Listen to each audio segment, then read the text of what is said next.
play.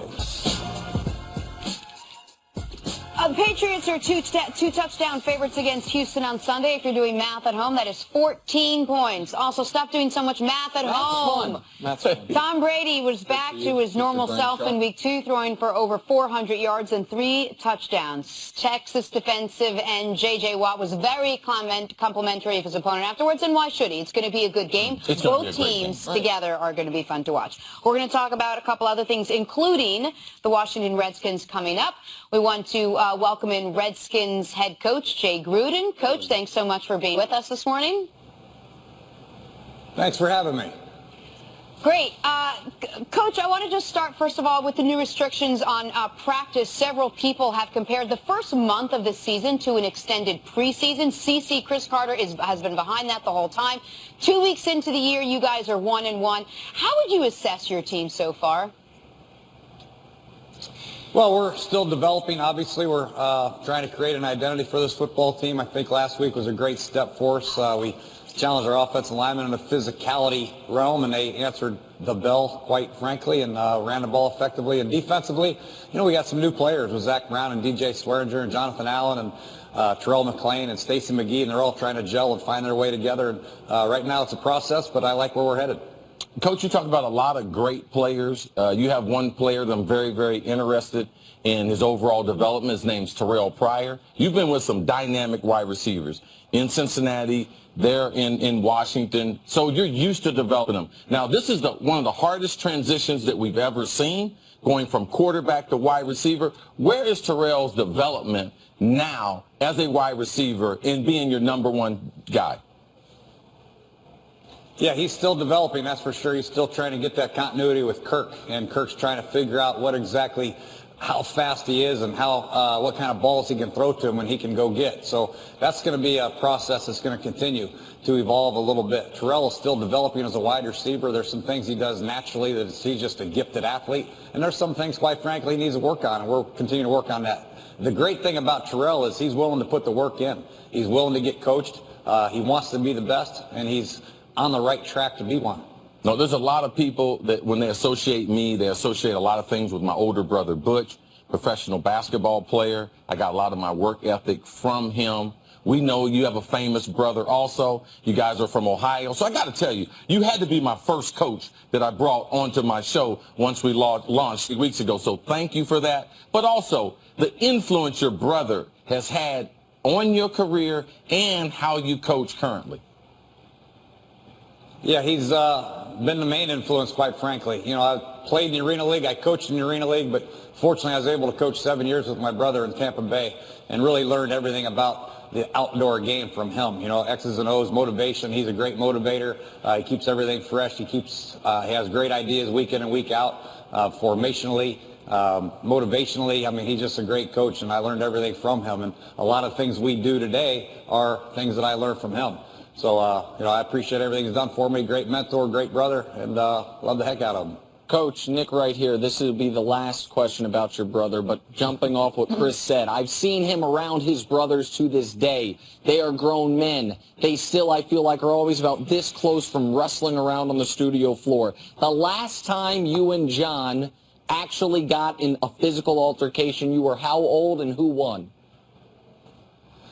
Well, I was a freshman in high school. I started to get a little bit bigger. John was a big weightlifter, and that was the last time, man. I think he picked on me a lot when I was younger, but that all ended when I hit high school. You know, I hit puberty. I got a little stronger, got a little bigger, and it was a wrap. No more fighting for John because I could take him. So once you won a fight, the fight's ended is what you're telling us.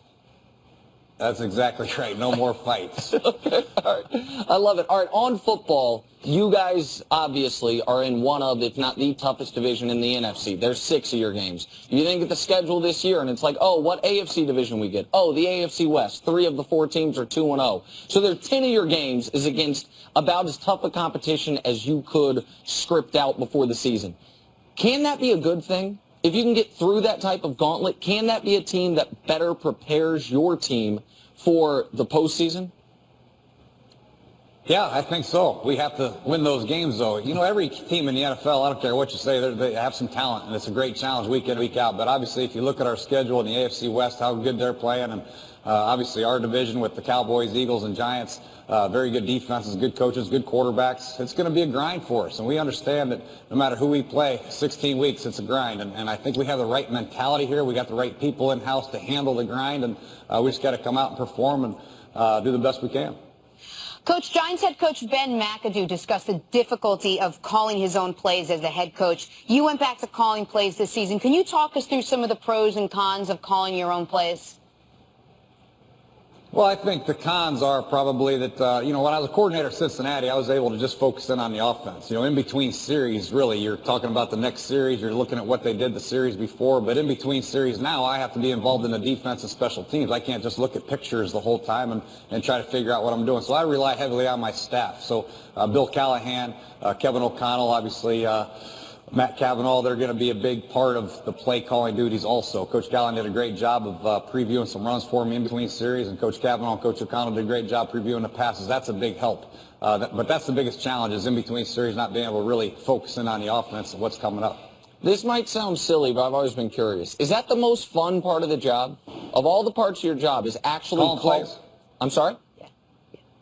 Yeah, yeah. Calling play is the best. I love it. I love being part of it. I love taking the fall when something doesn't go well, and I love being part of something that does go well. But ultimately, I've always said it's not about the plays, it's about the players, and they're the ones that are going to make the plays for us and make us all look good.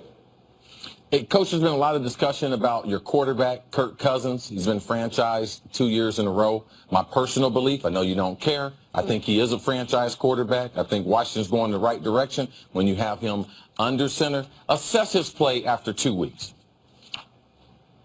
I think he's done well. I think there's some plays he wish he had back, as every player on our football team, a missed tackle or a blown blocking assignment or what have you.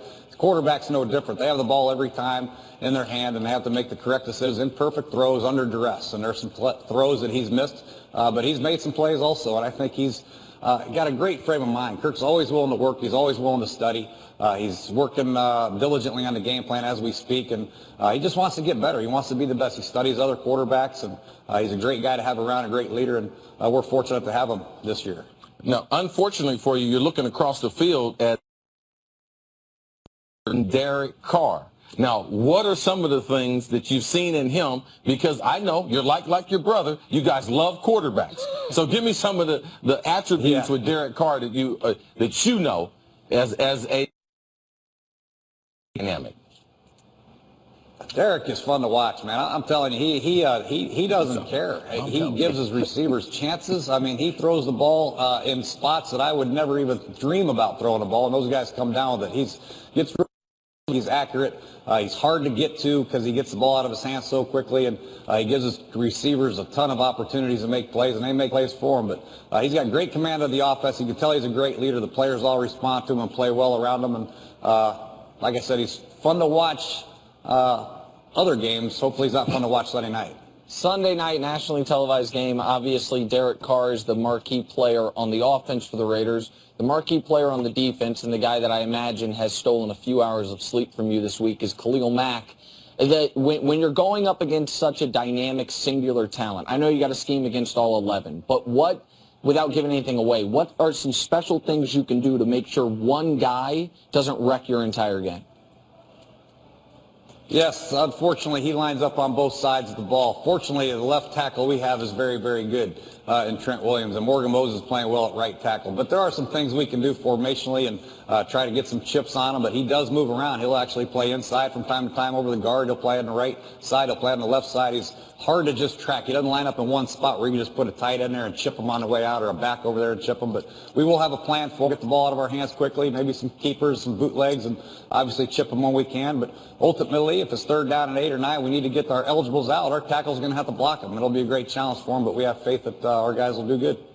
Hey, Coach, talk to us about the health status of Jordan Reed and what you're expecting out of him Sunday night. Yeah, we'll see. I think he's a little sore. Obviously, he did some work yesterday, which is good to see, but we'll have to wait and see. I think it's going to be a game-type decision where he is. His tight end is, you can't just bring him in there and throw pass routes to him. They got to be involved in the blocking, and if he doesn't feel up to it with his strength and it's pretty sore, then we could keep him out. But, he's a tough guy, and we'll have to just monitor that come Sunday morning. Coach, finally, quickly here, John Wall or Bryce Harper? Which one? Your favorite DC athlete that's not on your team? You got to pick one. Come on. Oh, man. Cause some I gotta pick controversy, John Wall, Coach. man. You know, John Wall. You don't have to answer, Coach. You do not have to I answer. said John Wall. He said John Wall. Okay. Yeah, That's John Wall. That's the right answer, All right. by the Oh, way. yeah, absolutely. That's the right That's answer. the right Thank answer. you, Coach. My daughter's name is Harper. You chose wrong, just so you know. But we thank you anyway so much for being with us today. Thanks a lot, Jay Gruden. Still to Hey, come thanks for having me on. is Odell Beckham Jr. about to turn the Giants back into contenders. That's next on First Things First.